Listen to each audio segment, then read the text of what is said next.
Ang mga aso dito, papakainin ng damo. Sa atin sa probinsya, mga kambing, kabaw, baka, dito iba ang mga aso.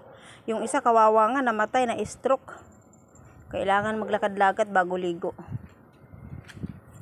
Yung ating mga anak naman guys, kahit ganon, siyempre anak natin, mahal natin. Sana balang araw maunawaan nila tayo, mahalin nila tayo.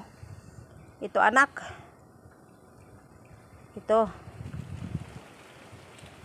bibili akong gamot mamaya. Magpagaling ka, kaya mo, basta kumain ka ng maayos at may sustansya. Lord, ayaw kong malungkot at umiyak kasi papangit ako lalo.